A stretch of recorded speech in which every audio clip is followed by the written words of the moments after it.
And people, the young generation, I mean, really making connections, Black liberation to Palestinian liberation, and trans liberate. Just they're making the connections in ways that are just fabulous, amazing, beautiful. So I'm thrilled. Yeah, it feels like it's been a long time coming. Okay, I'm going to go ahead and begin. So, welcome everyone. I'm Ann Russo, and I'm a professor in Women's and Gender Studies and the director of the Women's Center here at DePaul University. So thank you for joining us this evening to hear Dr. Sylvia Chan-Malik's talk with us about how to talk about Muslim women. Greetings, Dr. Chan-Malik. Welcome to DePaul virtually. We're very honored to have you here tonight, this evening, to share your work with us. And I think especially, I'm thinking about International Women's Day, right? That it's International Women's Day that you are coming to visit us. A day that makes us consider the many different struggles and movements around the world. And I think really honoring the way that transnational feminism really helps us to think about how they're very interconnected and that there's a whole fabric of movements and struggles that link people, across different contexts and issues and struggles. And it's really something I also appreciated in your work, reading your book, really situating U.S. Muslim women in a transnational context that's so endemic to their life, work, and practice of, as you call it, insurgency and community building and social change. And so I think how wonderful then for us this year to mark our International Women's Day with your visit to DePaul University. So welcome, welcome, welcome to DePaul. Our event this evening is the last actually in a series of events created by the Women's Center for this winter quarter on gender agency and social change. And it's connected to a theme, our ongoing theme of another world is possible and also necessary, urgently necessary in some ways, right? That we need to create that. A theme that's also resonant in the ways that International Women's Day has been and continues to be a kind of rallying cry across the world to continue to make visible and join in the struggles against the deep injustices facing people across the globe. And I'm thinking, intimate interpersonal community and state violence, war and militarism, global capitalism and imperialism, white supremacy and racism, and more. There's so much at stake. And so, again, the importance of our conversation this evening. For upcoming events around some of these themes, please check out the events listing, an events listing created by Grace Siegelman, who's a graduate student who works in the Women's Center, graduate students in women and gender studies. And so this list gets revised all the time.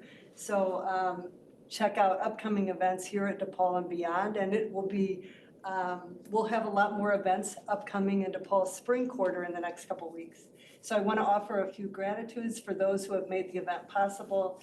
I want to thank the student workers in the Women's Center, Keish Lozano, Rena Shenoy, Shamim Razak, Anna Molk, Grace Siegelman, and Aviv Goldman for all the efforts of putting this event together, getting the word out, Aviv for helping with this evening's event. And I want to thank our co-organizers and co-collaborators, Lisa Mahoney from Islamic World Studies, Khaled Kesh from Religious Studies, Allison McCracken from American Studies, Rose Spalding from Peace, Justice, and Conflict Studies, and Rocio Ferreira from Women's and Gender Studies. So thanks everyone for helping to make this event possible and to have it happen. So again, welcome Sylvia, and I'm going to introduce now Leila Farah, who's going to introduce Dr. Chan-Malik more. And what we're going to do this evening is, I think Dr. Chan-Malik is going to engage us in conversation. So I think both presentation, but also asking you to participate. So it'll be more interactive. And I'll now turn it over to Dr. Farah.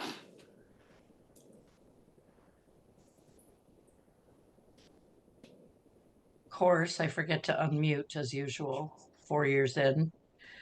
Welcome. Welcome, welcome, Professor Chan-Malik. It's a pleasure to have you here, especially commemorating International Women's Day and all the co-strugglers around the globe doing what I call fierce feminist work towards gender justice. And I'm just thrilled to engage with you this evening, as we all are in community. Dr. Chan Malik holds a PhD in ethnic studies from the University of California at Berkeley and an MFA from Mills College in creative writing, and teaches courses on race and ethnicity in the US, Islam in America, and social justice movements, Islam and gender, feminist methodologies, multi-ethnic literature and culture in the US, and 21st century US history. He's also a member of the American Studies Department and an affiliate graduate faculty for the Department of Religion, and like many of us wears many hats. Dr. Chan-Malik speaks a lot on issues around U.S. Muslim politics and culture, and particularly Islam and gender, and kind of thinking about how that's racialized and gendered politically in the U.S., and has many critical media presentations and writings. Um, and I think most important to us here and the talk this evening, Professor Chan-Malik is the author of Being Muslim, A Cultural History of Women of Color and American Islam, 2018, NYU Press. And in that text, which we'll have some reference to, offers an alternative narrative of American Islam in the 20th and 21st century.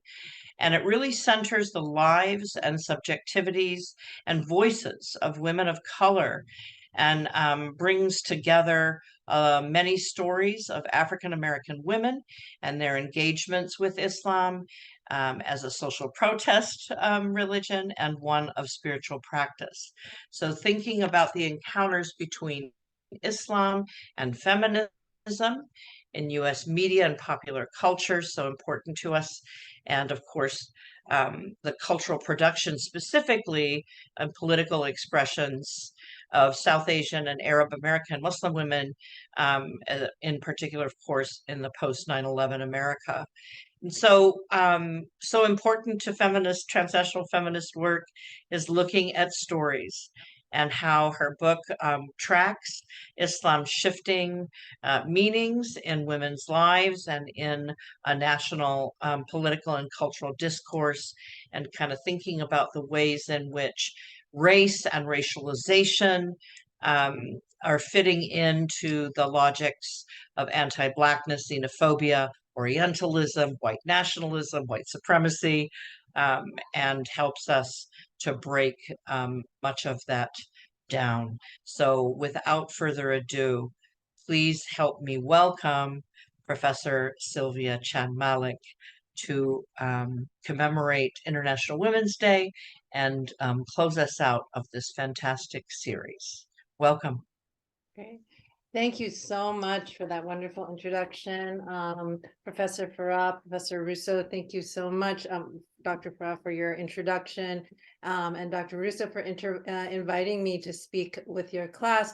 I see some familiar names in the Zoom, and I'm so grateful to see people that have been a part of this journey of this book, of this community, since its publication in 2018 here. I'm so grateful to engage you, and I hope we get a chance to connect. As Dr. Farah and Dr. Russo mentioned, today is an International Women's Day, and that is not lost on me. As a scholar of Islam and Muslim women in the United States, that is a day that is quite significant in this history. In chapter 4 of my book, I talk about the Iranian women's revolution in March of 1979, in which Iranian women rose up against the Shah at that time due to the mandatory enforcement of the burqa on women who worked in government jobs and in the public sphere. And we see now in 2023 echoes and kind of the reiteration of this type of patriarchal force in that space. And I've been asked since then, what do I think has changed from 1979 to now? And while it is disheartening, I was saying this previously before we began the lecture, while it is disheartening that these same types of edicts and oppressive forces are still being battled on the bodies of women, there is, I would say, and I hope to talk about a little, a shifting understanding of how we talk about Muslim women and how Islam operates in these types of events. And so I hope to talk a little bit about some of these shifts today. So let me go ahead and start to share my screen, and then make it big. Let's see. Okay.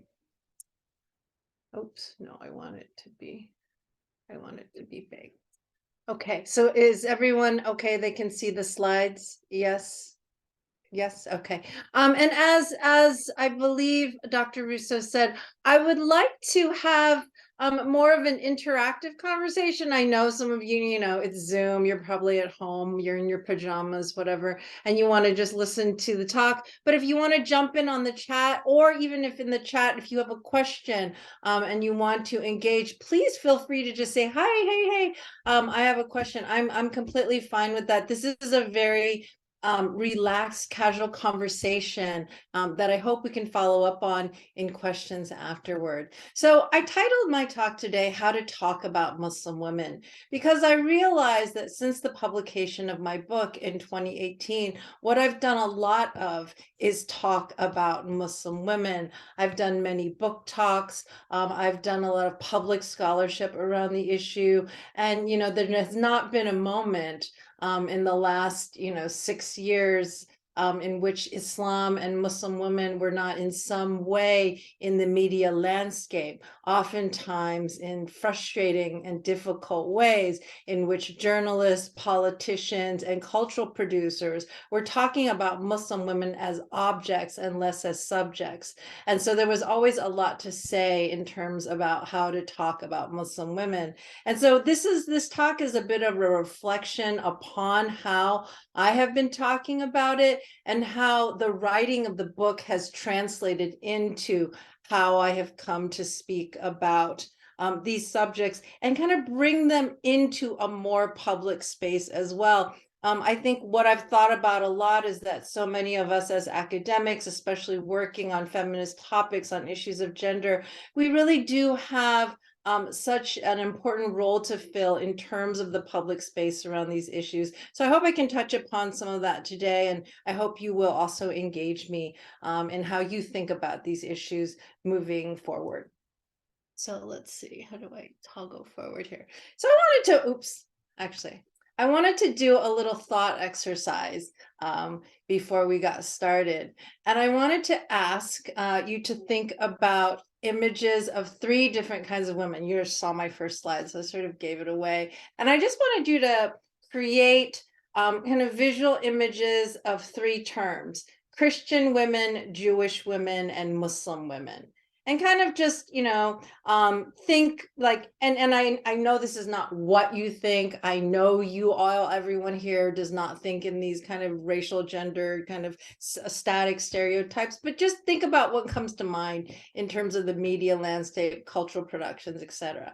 So what I did, so go ahead and fix those in your mind. And I want to see if they kind of line up with my favorite kind of arbiter of cultural, images and tropes, which is the Google image search. So I just did these searches this morning just to see what would come up. And so I wanted to just share, and they were pretty much confirmed what I thought would come up, because I do these searches once in a while to ask my students.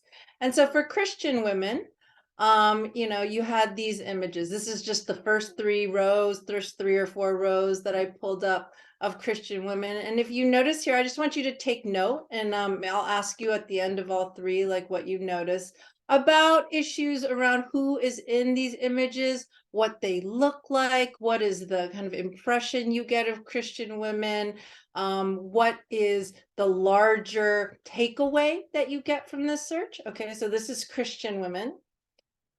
The next one here is Jewish women, Jewish woman. I actually put woman, singular. And so again, this was just this morning. I did not curate this in any way. And this is the search search results that you get for Jewish women. So again, kind of mental snapshot. Take a little, take a look at these images here, right? Maybe read a little bit of the little truncated headlines you can see.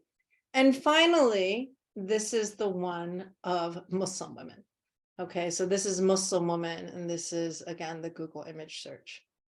And so very quickly, I'm just gonna, are there any things, you can just put it in the chat, are there any things that you see that stand out in terms of the differences between these three searches? And did they line up with the impressions that you had in your mind when I asked you to think about what these categories would produce? Any thoughts? I mean, what is the one thing that maybe you do notice? Okay, all very light-skinned. The light-skinned in terms of all three groups of women, or just the Muslim women? All the Muslim women are examples are hijabis or niqabis, exactly. Every single Muslim woman except for one, or the ones with other Muslim women who are wearing scarves, are wearing scarves. Okay.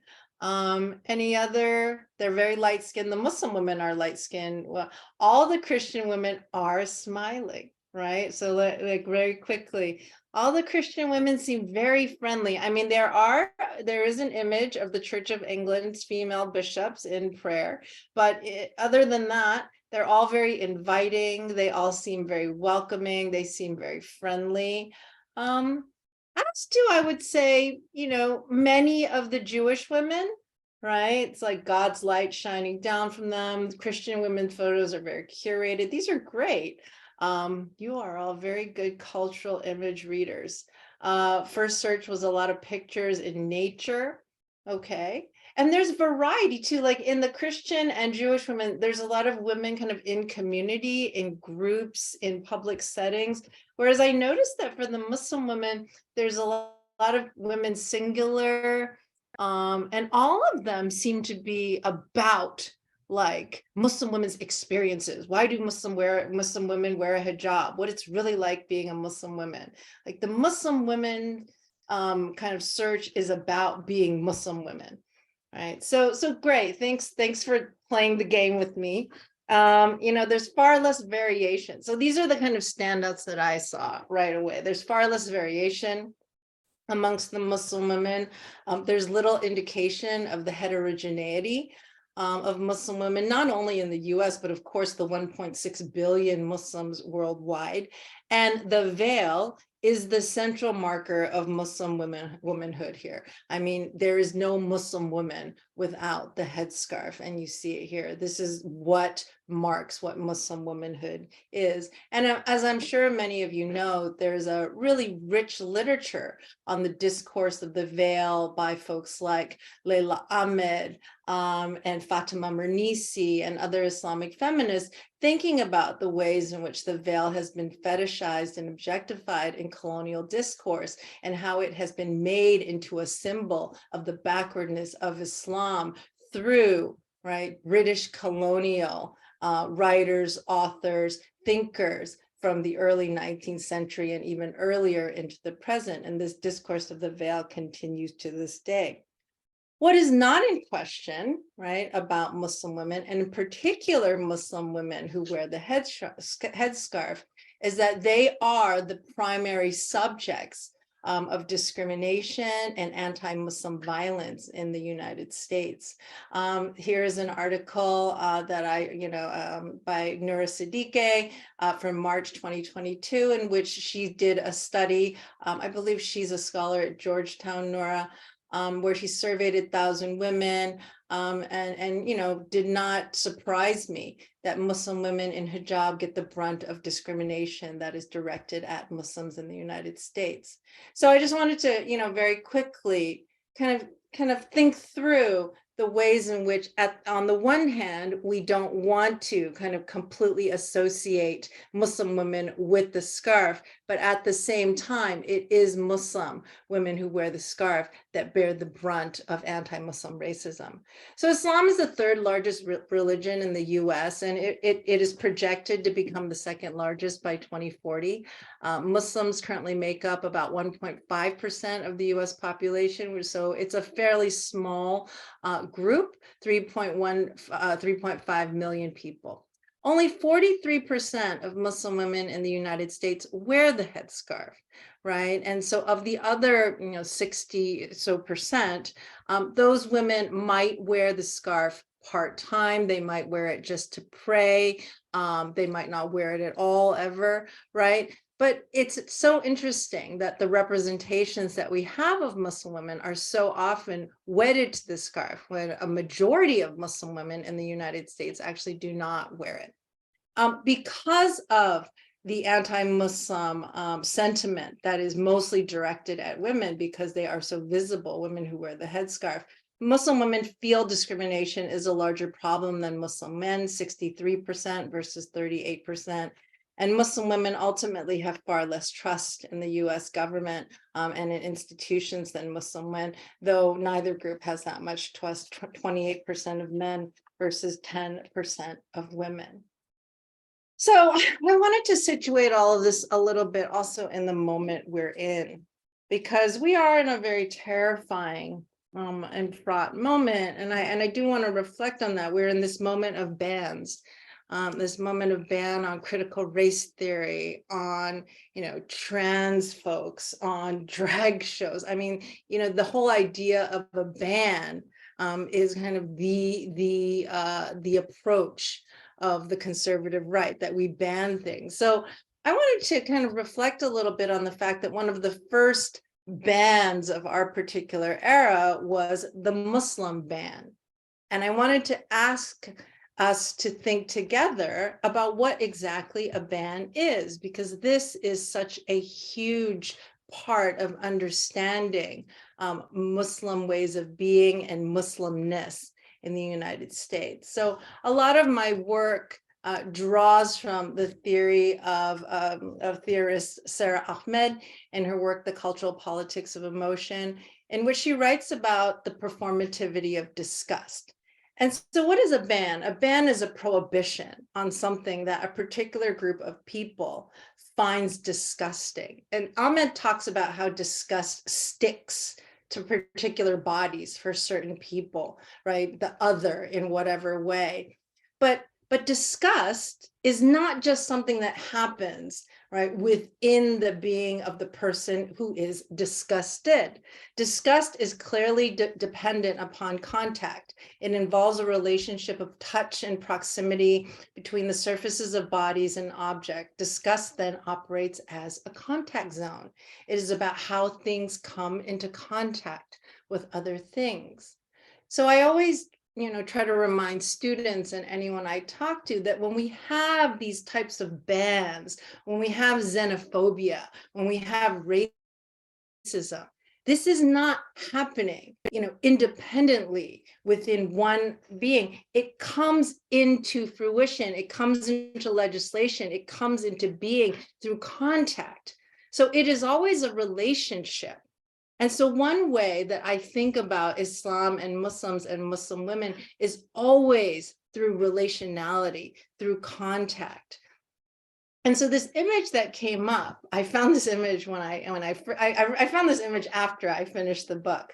And it was just something that came up on my feed one day. I thought, oh my goodness, that absolutely captures the dynamic that I was trying to discuss in the book. And you see here the image, it's a Muslim woman in a scarf. And I thought about the ways in which, we walk into rooms. We walk into rooms with all that we are. We wear a scarf, we don't wear a scarf. We think about our bodies, we think about our race, we think about our gender, our sexuality. And in that room already are all of these ideas, the disgust, the emotion, all of those feelings, the ideologies that people have about you. And you see here in these thought bubbles, this is not just kind of the opinions of far right white nationalists against Islam. It's always also from Muslim men, from other Muslims, from other women, from feminists, right? So you see a bubble here. I don't know if you can see my cursor. It says, you can't be a feminist and wear that. You're bringing women down. Your husband, father made you do it, didn't he? You're betraying the American servicemen who died in the war on terror. Your husband is controlling. Your hair isn't that special. So you see in this image the ways in which a Muslim woman, in the aftermath of the war on terror, may walk into a room and already understand the sense of disgust, that contact that she is moving into. And then, on the bottom here, it says, nevertheless, she persisted, which is, I believe, what Mitch McConnell said about Elizabeth Warren when she wouldn't stop talking in 2017 in Congress. And, that despite all of this, despite the contempt and disgust, she, the Muslim woman, must walk through and against this well of ideology, stereotype, of the tropes, of the representations that precede her as she walks through the world, right? So this is what bans, this is what, things like anti-Muslim legislation, bans on Sharia law, this is what they do. They create this ideological force field through which women must move. And so in thinking about this, what I named was, what I named this type of movement of againstness for Muslim women was this kind of feeling of what I called affective insurgency, in which their bodies, right, their clothing, their modes of worship, their very spirituality, the ways in which they are connecting with their own souls, has to act in this insurgent way that is deeply felt in their lived experiences as Muslims. And this is what I argue in the book is the hallmark of American Muslim women's identity formation. Because while conceptions of Islam, impressions of it, understandings of it, and the knowledge of it continually changes, Muslim women's lived experience is always created in that relationship between their own bodies and the understandings of Islam, Muslim womanhood, Muslim practices and ways of being, the cultural, political, geopolitical implications of it that surround them as they move through the world. This contact zone is viscerally present for Muslim women in the West at all times. And that was something I found in my research and in my own experiences. It is the one kind of unifying factor across history that contact zone, this affective insurgency, was something that was continually present. Okay, so in my work and in the rest of the talk today, I want to think about a different way of thinking about the contact zone, in particular in the US, because how did we get here? Okay, how did we get to this place in which Muslim women in the Google search are, only seen in one way? And what does that say about us as Americans? What does that say about how we think about Islam? And so the one thing that I wanted to situate the talk in today is that Islam is different in different spaces and times. And while we in the United States seem to know everything about stereotypes of who Muslims are, we know of the Islamic terrorist, we know of the oppressed Muslim women, we know of the war on terror, we know all the stereotypes. I never have any issues when I ask students, what are the stereotypes of Islam and Muslims that you know? It's far more difficult when you ask, when were the first Muslims actually here in the United States? Who have Muslims been? Who were Muslim women? And so in the new book that I'm writing now, it's a broader history of Islam and Muslims in the United States for more general audiences. This is part of the work that I'm trying to think through, not only who Muslims are, but what does it tell us about who we are as a nation and how we have understood race and religion and gender and sexuality and citizenship and belonging in the ways we have and have not seen Muslims in the United States. So as I'm thinking about my new project, I've come to understand Islam in America in 4 phases and shifts. And you see here, the first is from the 1500s to the 1800s, Islam amongst enslaved Africans and the Americans and the colonial imaginary. The second is from the 1900s to the 1970s, early Muslim immigration from the Levant and South Asia, and then Islam in Black communities in the post-Reconstruction North. The third phase is what I call Black Power, and then the post-1965 Hart-Celler Immigration Acts from the 1965 to the present. And finally, the phase that we are still in now, the War on Terror and the Trump years. And I'm going to kind of toggle through a bunch of images really quickly. This is not, of course, meant to be in any way an exhaustive lesson on Islam in America, but I just want to kind of show you some of the ways in which how Islam has been imagined and the ways in which women start to show up. Because as I'm sure many of you know, feminist historians or anyone who does feminist work, it's very difficult to find women, and in particular, women of color, working class women in the archives, you know, and in many parts of history. And so we don't even really see Muslim women show up in a lot of this history until later on. So for those of us to do this work, we really have to try to find the ways in which we can contextualize and find their lives. So again, I'm just going to kind of talk through. And one of the things about studying Islam and Muslims in the United States is that we have to understand that Muslims always exist on 2 planes in America. One is the realm of Orientalist fantasy, right? So these are the fantastical Muslims, the Muslims of the European colonial imagination that have been passed to the American kind of understanding of Islam without actual contact, right? So this is one way that Islam and Muslims are always imagined through, you know, Orientalist tropes and representations, oftentimes not based in any sort of reality, especially for Americans who were not even engaged in those types of colonial projects in Muslim lands. And the second, of course, is the lived experience of Muslims, which is so oftentimes so very different from those fantastical renderings of Islam and the imagination. So in this early period, phase 1, Islam amongst enslaved Africans in the Americas and in the colonial imaginary, you have these 2 planes of existence. One, how Islam is understood by the founding fathers, by folks like Thomas Jefferson and other drafters of the Constitution and other landed white men, people like Cotton Mather and the Puritans. They were all engaging with Islam and Muslims in a certain way. And then you have the actual presence. I'm sorry, I keep kind of losing the toggle here. Then you also have the actual existence of enslaved African Muslims amongst the enslaved population in the Americas. So very quickly here, we know that there were large numbers of enslaved African Muslims.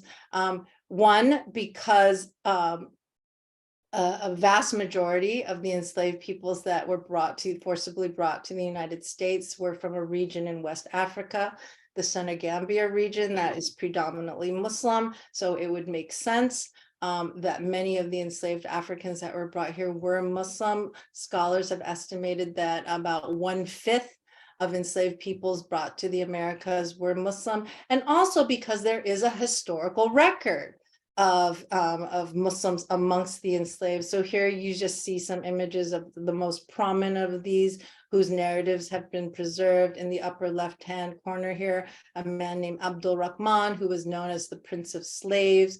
To the right of him, a man named Yaral Mamut, who was also enslaved, lived in the Georgetown area in Washington, D.C.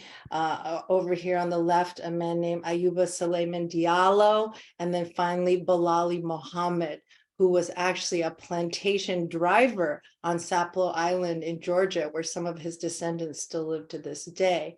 The portraits of Yara Mahmoud and Ayuba Suleiman Diallo hang in the Natural Portrait Gallery. And these were West African Muslims, many who were literate in Arabic. And so, we don't just know it because they came from a region that was predominantly Muslim, but we know it because they are part of the historical record. But again, as you see, all men. Images in the colonial imaginary of Muslims came from US encounters with Muslim lands. One of the kind of primary narratives of the 19th century was that of Barbary pirates on the North African coast. And the Barbary pirates were exactly what they sound like. They were North African, sometimes Turkish, Ottoman pirates who would capture American and European ships. And in these narratives, American and Europeans would say that they were enslaved by these Barbary Muslim pirates. And so there were lots of artistic depictions here you see of their barbarism, their violence. And so you start to see this trope of a particular type of Muslim.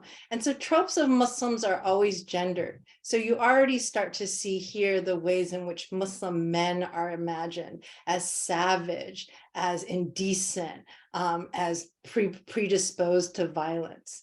And so this is in the 19th century.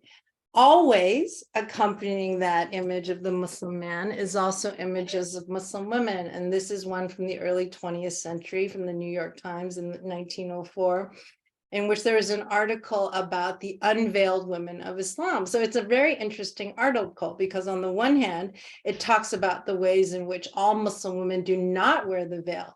But you see the very polarized kind of binary opposition where on the one hand, Muslim women are completely covered, but if they are not, they are lounging on a chaise, kind of sexually available, in the harem. So Muslim women are again kind of seen in these highly sexualized and again, fantastical and Orientalist ways. In 1893, at the end of the 19th century, Islam actually comes to America in a big way in the 1893 Chicago's World's Fair, in which they actually built an entire street in Cairo at the Midway Plaisance in Chicago. I'm sure all of you are probably familiar with some of the lore of the fair. And they built what some call the nation's very first mosque at the fair, pictured here. It was kind of a Turkish style Ottoman mosque. And at the fair, it never occurred to anyone that there were actually Muslims in the United States already. So they imported Muslims from all over the world. And here we see images of a Sudanese sheikh and a woman named Zara Tefa that were brought to the fair. And I'm currently trying to think about how they traveled from Sudan to Chicago in 1893 and what their journeys would have been like when they came. So these are the types of ways in which Muslims existed in that early colonial up to the 19th century imaginary. And then we move into the next period, phase 2, in which there is early Muslim immigration from the Levant, so Jordan, Syria, Lebanon, and South Asia, Pakistan, Bangladesh, India, and then the rise of Islam in Black communities in the post-Reconstruction North following emancipation. So likely many of you are familiar with, I'm sorry, I'm not ill. Now I've toggled way too far ahead. Some of you may be familiar with early African-American movements of Islam in the North, the Moorish Science Temple started by a man named Noble Drew Ali, the Ahmadiyya movement in Islam, which was proselytized by a man named Mufti Muhammad Sadiq in the United States. And finally, of course, the Nation of Islam, started by a very mysterious man in Detroit named Farad Muhammad, and later headed by the Honorable Elijah Muhammad. So you have this African-American resurgence of Islam in the post-Reconstruction North in places like Chicago, Philadelphia, Newark, Detroit, Philadelphia, et cetera, New York, right, in which African Americans are converting to Islam and choosing to become Muslim as a type of protest religion against white supremacy, trying to find an alternative. At the same time that you have African Americans converting to Islam as a type of protest religion, you also have immigrants coming from, like I said, Lebanon, Syria, Jordan, Yemen, et cetera, coming to the United States as part of, that classic story of the American immigrant coming to seek a better life. Many of them wind up in the Midwest. This is an image of Mother Mosque in America. Some say is the first kind of standalone mosque in America in Cedar Rapids, Iowa. And you also have South Asian Muslims coming to do business in ports of trade. This is an image of the Pakistan League in Harlem in 1952, a dinner that they had with the local community, local dignitaries. So in this phase, in phase 2, and you see women in these photos, you start to see women kind of engaging with Muslim communities at this time. You start to see a kind of more expansive, more capacious, more diverse conception of Islam, in which the actual presence of Muslims in the United States starts to contradict the fantastical imaginings of the white Christian Protestant kind of understanding of who Muslims are. So move forward here, and I know I'm going very quickly. Oh, so also in phase 2, of course, there's always women, like I said, and these are some of the women I write about in my book. And if you have any questions, please feel free to ask me. This is an image of 4 American Muslim women in the Ahmadiyya movement in Islam who converted in Chicago in the 1920s. This is an image of women in the Nation of Islam from Life magazine in the 1950s. And of course, the most well-known Muslim, not only in the United States, but the world, Malcolm X, and his autobiography, who really brings the story of how African-American Islam becomes an internationalist in Islam into the public sphere, but also his wife, Betty Shabazz, who I know somebody here is doing work on as well. Betty Shabazz, who after Malcolm's assassination in 1965, goes on to raise their 6 daughters as Muslims, taking them to the mosque, engaging with the larger Muslim community, that diverse, growing Muslim community, and really creating a type of both distinctly American and transnational Muslim womanhood that is distinctive to the particular trajectory of Islam in the United States. And finally, in phase 3, as we move forward, and I think I'm going to spend the most of the rest of my time here and then a little bit in phase 4, is a moment in which Muslim women emerge. And they really start to express what it means to be a Muslim woman. In the past, you see kind of these images of Islam and Muslim women are there, but they're not narrating their own experiences.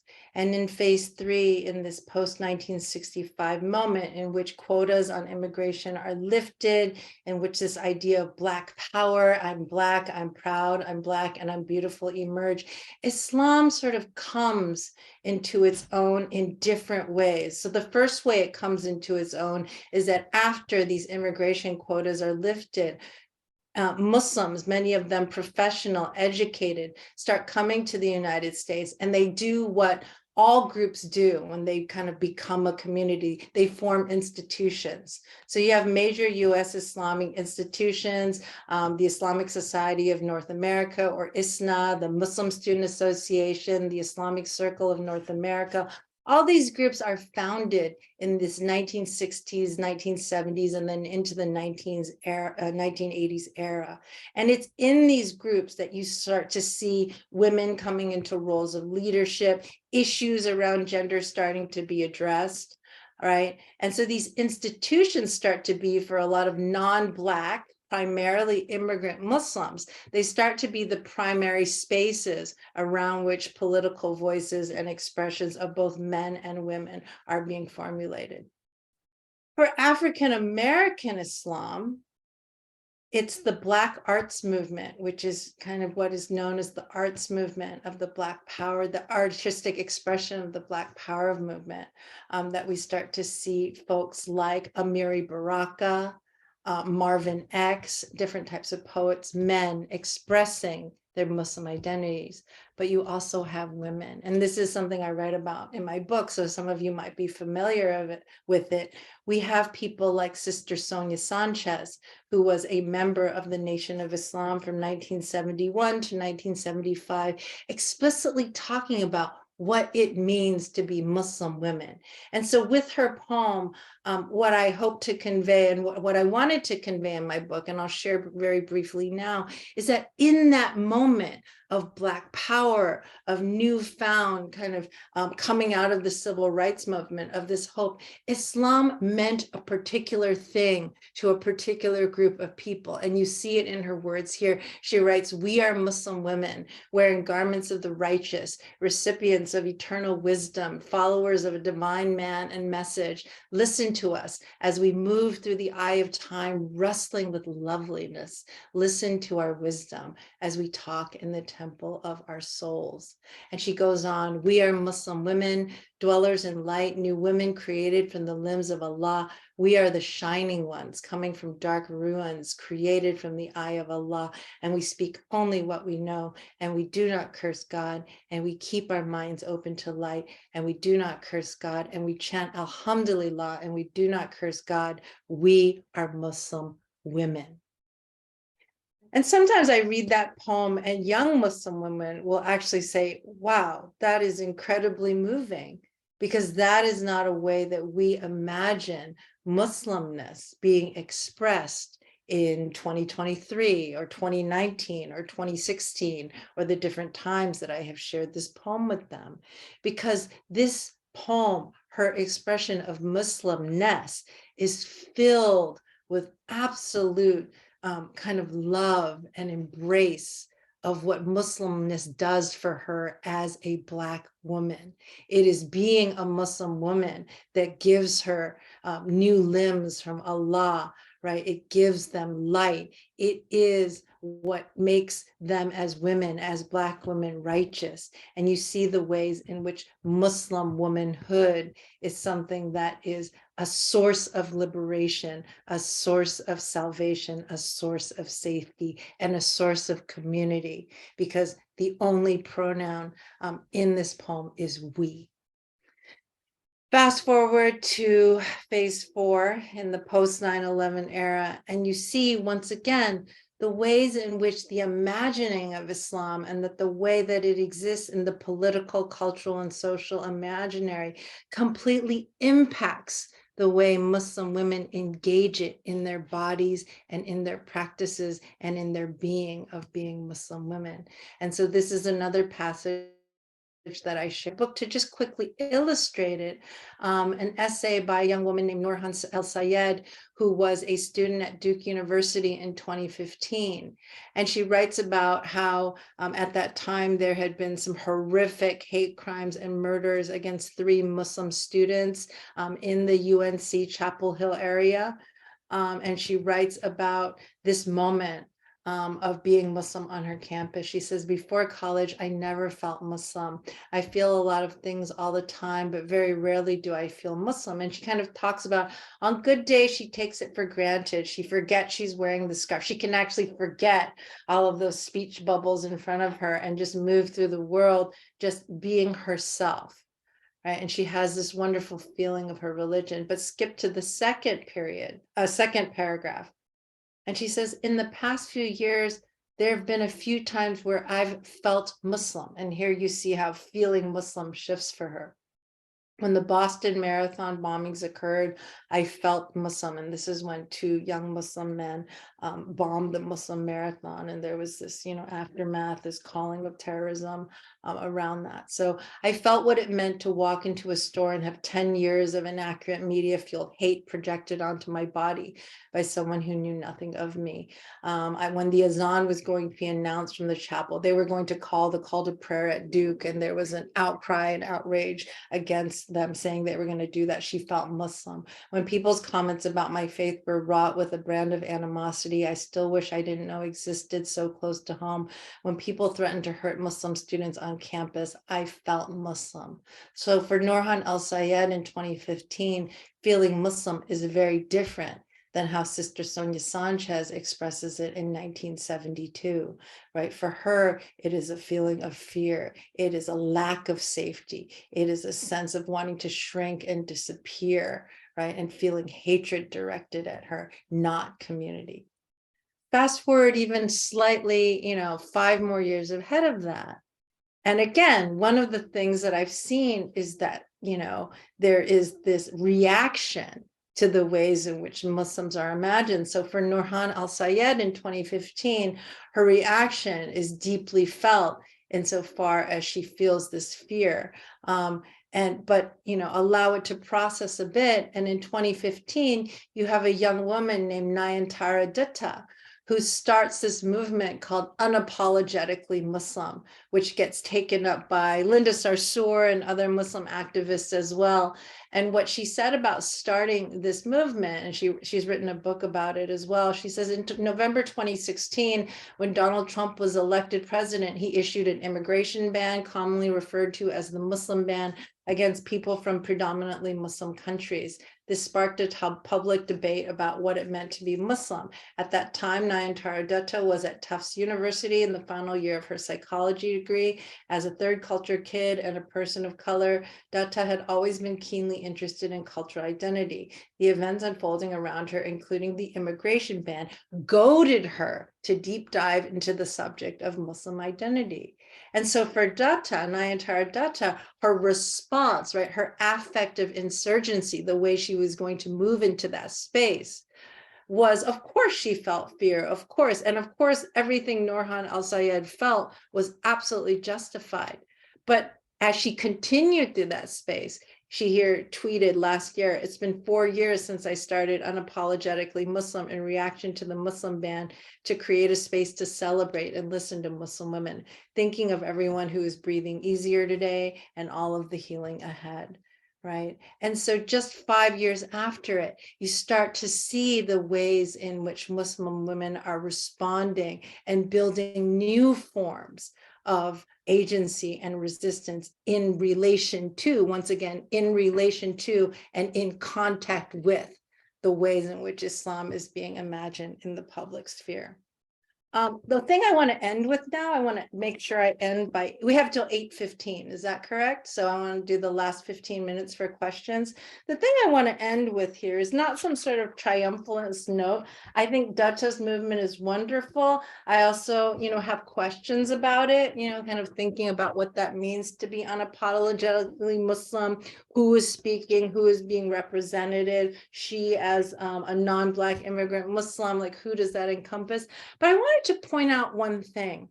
As I started the slideshow, as I started to introduce the history of Islam in America and who the Muslims were in the United States, almost all the images were of men. That's who the archive was. We have, the enslaved African Muslims that we have in the archive. We have Malcolm X, we have Elijah Muhammad, we have the men in the Pakistan League. And now, if we think of the most prominent Muslims in the United States today, the vast majority of them are women, right? Women in the public sphere. Here are just some. I should probably update this. These slides are from a few years ago. In the last election, 63 Muslim women ran for office. I think about half of them won their seats, right? This is Linda Sarsour, a well-known activist. Next to her, oh gosh, I'm totally blanking right now on her name. She's even a friend of mine. I hate myself. She's the mayor of the Montgomery Township in New Jersey. It's going to come to me in a moment. Rashida Tlaib here, Palestinian American representative, and of course Ilhan Omar, representative from Minnesota. Move on in the public sphere, you have Miss Marvel. You have, a show now, Ibtihaj Muhammad, the Olympic fencer, here with her very own Barbie doll. And again, I'm not trying to use these images as a type of teleological, triumphalist kind of message to say, oh, look, Muslim women have made it. Far from it, right? The ways we talk about, the ways we look at the violence that Muslim women are subjected to is still present. But the shift that has occurred is that no longer are Muslim women simply being imagined through these Orientalist, sexist, misogynist, patriarchal, American exceptionalist, American imperial imaginaries, but they are also imagining themselves. And so how we talk about Muslim women in this moment needs to be a conversation, right? We can no longer have, this kind of two planes of existence, the tropes and the actual lived experience, because we have all of it right here at our fingertips to engage and to think about and to put in relation to each other. And so what I wanted to end with was just kind of a quick, summation of what I have learned from talking about these issues for the past 4 years and talking to people, is that the most central important thing is to talk about Muslim women in context, in relation to where they are. Muslim women who are fighting against, the imposition of the veil in Iran right now are different than Muslim women in France who are fighting for the right to wear the veil. We understand this now. I think there's an understanding that we have about, the ways in which the veil is fetishized and its different meanings. And we also have to talk about them in relation to the political context and the cultural images and the histories that they sit within, that they are part of, that they are subjects and creators of in that history. The second way is through race and difference, right? In those images of Muslim women and of Muslim men across history, you see the ways in which race, cultural difference, class, sexuality, all of these things determine the ways in which they engage Islam. And so we have to take these things into account. A first generation Somali refugee, right, Muslim Somali refugee is going to have a very different experience from a professional class Pakistani doctor or a fourth generation African-American Muslim whose parents converted in the Nation of Islam. So we have to understand these types of difference. The third way is to understand that it is always changing. There is nothing static about the ways that Muslim women live their lives. They are not in a different era. People love to talk about Muslims as if they're stuck in time, as they are objects of history. They are always right here with us. We cannot deny them their coevalness, as Johannes Fabian said. We cannot deny people coevalness. They are always changing, always in flux, always right here in the same moment that we are. And finally, this is the one I kind of try to tell myself, I remind myself about all the time. When you speak about Muslim women, don't think that you are looking at them, but talk about them and talk with them as if they are looking at you. And that was one of the first things I learned from writing my book, as I put all the images up of all the amazing, powerful women that populate that narrative, that they were actually all looking at me and speaking at me, and I just had to listen and try to see what they were seeing in us, in this world, and that they could tell us so much more, and we could learn so much more through seeing through their eyes. And so to have that conversation is an entryway into how we may imagine better conversations in the future. So thank you so much. I'm going to end there. I'm going to stop my share. I don't know why it's not closing out here. Here, I'm going to stop the share. There you go. And we have about 15 minutes. Oh, Sadaf Jaffer. Thank you, Najwa. You're the best. Oh my God, I can't believe I forgot Sadaf's name. I feel terrible. This is what happens when you age or whatever. COVID. I'm going to blame lots of things. She's like a friend. And so I feel horrible. Thank you, Najwa. Najwa's lovely. Thank you. So anyways, please feel free. I'm sorry, that was sort of, me just rambling a little bit about the book, about what I'm thinking, about, reflecting on these last 4 years.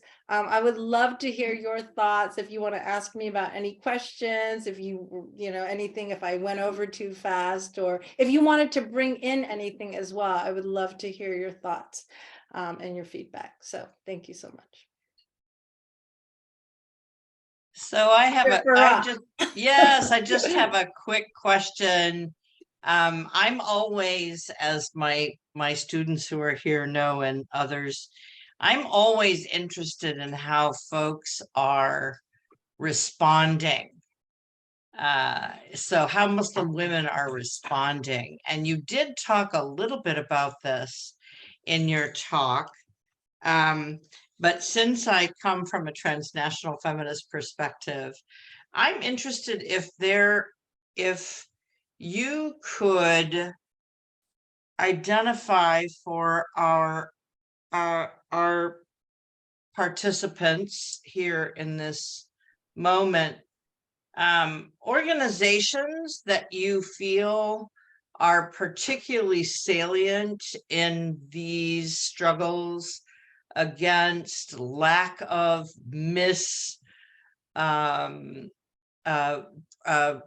representation, misrepresentation, and then intentional smearing of Muslim women, right? And the exclusion of their voices and their realities on the ground. So I'm interested both in terms of not exclusively, of course, organizations on the ground here, but also those transnational organizations that are doing some of this work. And of course, my first and foremost, one of my favorite is women living under Muslim law, right? So because there's such an amazing transnational feminist organization, holding women where they are and how they are in their Muslimness and their activism. So I'm wondering if that's something that you could share a little bit about. Yeah. If that's, yeah. Absolutely. I mean, I think so. So I think a lot about the last chapter of the book, and I've been thinking about it a lot since then, is about how this history has produced within kind of contemporary Muslim women a way in which they engage social justice as part of their Islamic practice, right? Islamic feminists see that inclination towards justice as part of not only a political practice, but a spiritual and religious practice that in Islam enjoins them. And so some of the most exciting work that I found is, groups that are not explicitly addressing issues of gender, but are looking at intersectional struggles around race, around the environment, around climate, and just so happen all to be led by young, amazing Muslim women. So a group I work with and absolutely love is a group called the Shia Racial Justice Coalition,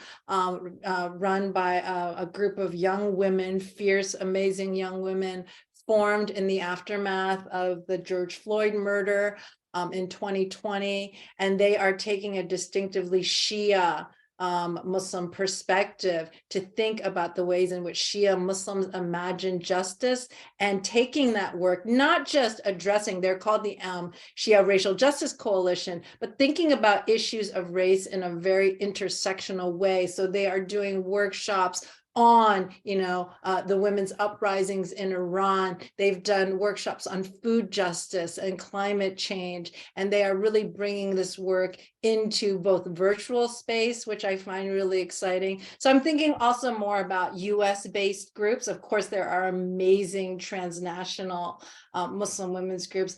Another way that I find fascinating that is not talked as much about in social justice circles is the way in which Muslim women have created spiritual spaces, like the Women's Mosque in Los Angeles. There's also a queer affirming mosque in the Bay Area. There's one in Toronto in Canada, right, where you have women in leadership of these spaces, where they are creating holistic spaces in which women are in leadership positions, and in which they can discuss political kind of movements, but it is also a place to nourish their souls and to find community in religion. And so I find that within COVID, there was also a lot of women's spaces that opened up online. There was a lot of amazing talks in which you saw Muslim identity joined with issues around Kashmir, an amazing group called Believers Bailout, in which Muslim women were leading conversations around prison abolition and raising bail for prisoners, right? So there have been so many new groups. And what I find interesting is that they're not always explicitly about simply women, but, feminism is the belief that all people, right, should be equal, right? So kind of thinking about issues in this way and taking a gender justice perspective into it and trying to think about racial justice, our souls and our spirits, holistic climate, the environment, our food systems, all of these things. And again, I just keep saying, oh, yeah, that makes sense that a woman is at the head of that.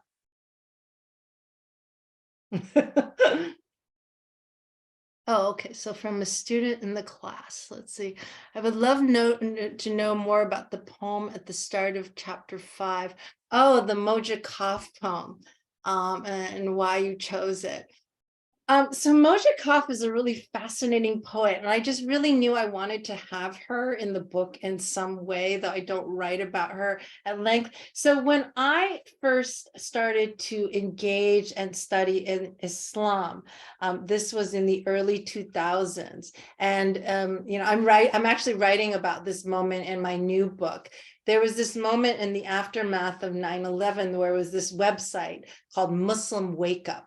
And it was a space in which progressive Muslims, as they kind of called themselves, tried to articulate what a progressive Islam or a progressive Muslim identity would be. And one of the central figures in that movement was Moja Kaf. And what Moja Kaf did on Muslim Wake Up was she wrote a sex column. She wrote a column about sex for Muslim women. And she was very explicit and very funny and very bawdy and very just outspoken. And I absolutely loved her.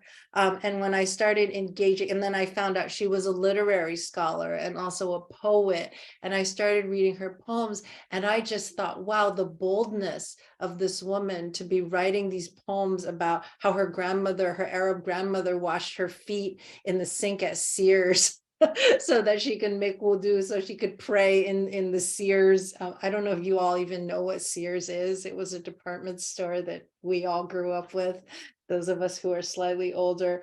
And so Moja Kaf's poem was always centered around kind of women's experiences in the United States as Muslim women. And so I found it so inspiring that she said, these women, I think I remember the poem, it was quite a while ago. She said, there are all these types of Muslim women and they are my heroes, right? Oh, wudu, explain. Wudu is the ritual It's the ritual washing that Muslims do it's the ablutions that they make before they make prayer. And so Moja Kaf has this poem about how her Arab grandmother would need to make prayer at a particular time when she went to Sears, and she would go into the bathroom and wash her hands and feet. You have to like wash your full feet like in the sink, and all these like white Midwestern ladies in Indiana would be looking at her like she was crazy.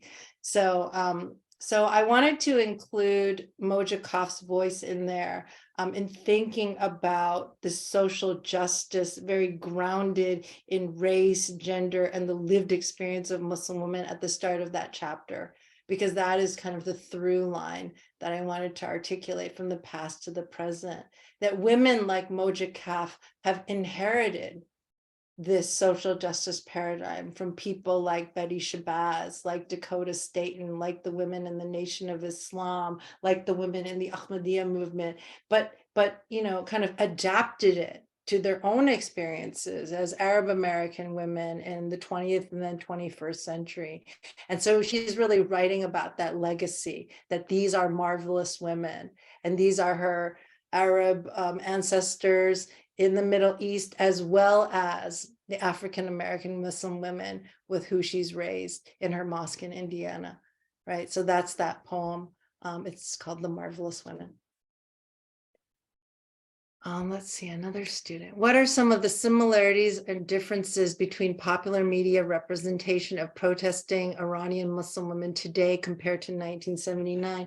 Well, that is a great question, and one I've thought about. So in 1979, what was really fascinating was that the coverage was completely dominated by the ways in which the white second wave feminist movement was constructing, right, their identity in the larger arena of US politics. And 1979 is a really fascinating moment. I trace this in which folks like Gloria Steinem and folks like what's Kate Millett, her name is, Kate Millett actually goes to Iran. They are trying to create a transnational feminism out that is rooted in the epistemological formations of second wave white feminism, and kind of wholesale applying, right, feminist ideals onto the bodies of Muslim women in Tehran. And so this is the moment in which you see the veil, this discourse of the veil, being held up as, oh, that must be oppressive because in the United States, we're burning our bras and wanting sexual liberation. And look at them, oh, these women, they're so backward. And so in 1979, you have this juxtaposition of women's lib with the burqa as this kind of stark, you know, incompatible dichotomy that you could never be a feminist and be a Muslim woman. While I still think some of that exists in this moment, of course it does. I go on Twitter. We all know these people are out there who think things like that. I think there is also a lot more nuance in the analysis, even in the images. You don't see this sort of like, oh, women in black burqas, right, coming out of Iran right now as this kind of symbol of the Ayatollah or the Khomeini. You see more understanding that the veil is not really what is the problem here. The problem is men wanting to control women's bodies in whatever way, whether it's wanting them to take their clothes entirely off or wanting them to put all their clothes on. It's about that control. And so I do find that the current images and analysis has a lot more nuance. Let's see, next question. Thank you. Well, reading, I saw that you discussed Deborah Majid's work. Took her class at Beloit College and learned so much from her. Can you talk more about Black Muslim women in the academy or Muslim women more generally? Well, what I will say is I'm absolutely devastated at the loss of Dr. Deborah Majid, who we lost about a year ago to cancer. And like so many Black women in the academy, it was far too soon and you know, extremely premature and utterly devastating and heartbreaking for those of us who followed her work. One thing that I remember thinking, or that I think about and I was just saying this to Dr. Russo and Dr. Farah before the talk, one of the most amazing pioneers, Black Muslim women, Amina Beverly McLeod, is a faculty emeritus there at DePaul. And Black Muslim women like Amina McLeod, like Deborah Majid, Gwendolyn Zohora Simmons, so many, and many others, were doing work that was so groundbreaking and you know, so singular in how they were thinking about issues, kind of balancing so many different discourses in a way that no one had done before, and to very little recognition. Because even now, the ways our disciplines are set up in the academy, those of us who are in gender studies often have an allergy to religion. Those of us who are in critical race and ethnic studies have very little understanding of religion, except as a type of false consciousness, you know, according to Marx, right? And those of us in religious studies, you know, are just now kind of learning to think about these issues around race and religion and gender, but in ways that are not kind of truly thinking holistically about how inexorably bound they are. And this is what Deborah Majid was doing. This is what Amina McLeod was doing. This is what Gwendolyn Zohora Simmons was doing. And as someone who has tried to do this work for the last 20 years and is still trying to do it now, it's really hard, because it's really hard to figure out the register in which you're writing, how to make it legible to your audience. And they are doing work that I believe will continue to find audiences, even though Dr. Majid is no longer here with us. Her work on polygyny and Islamic womanism is really groundbreaking, really fascinating, really groundbreaking, really important, and not nearly as widely read and appreciated as it should be. It's 8:17. I've gone 2 minutes over time. I'm sorry. But I love Dr. Majid so much. We're about to have another virtual gathering for her this year, a 1-year anniversary of her passing soon. Oh, Dr. Russo, you're muted. Okay, are we wrapping up? I think we're wrapping up.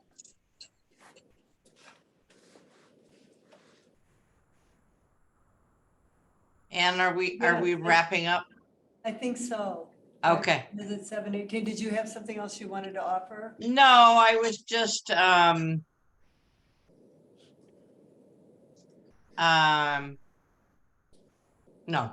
I'm good.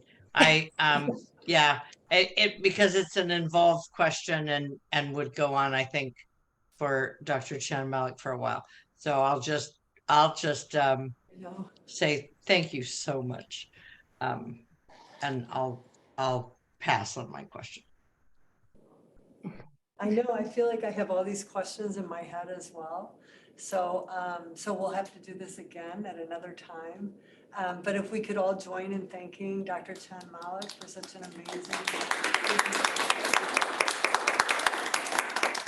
Also, I'm going to, I know it's an hour and 15 minutes just sort of flies by.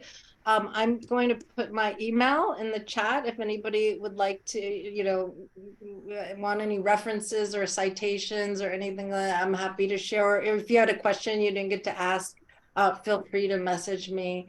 I love to, you know, I love to hear from folks, and I'm so grateful to all of you for inviting me and for hearing me out and for spending a Wednesday evening with me. Thank you so much. And I wish you all the best. Happy International Women's Day. And it's hard times. So like, let's find each other and find our relations and be in connection and community. Yeah. Thank you, Sylvia Chan-Malik. Thank you for being with us and commemorating this day and rounding out our amazing, beautiful series. So much to think about and celebrate. Thank you so much, everyone. Take good care. We'll be in touch. Okay, good night. Good night.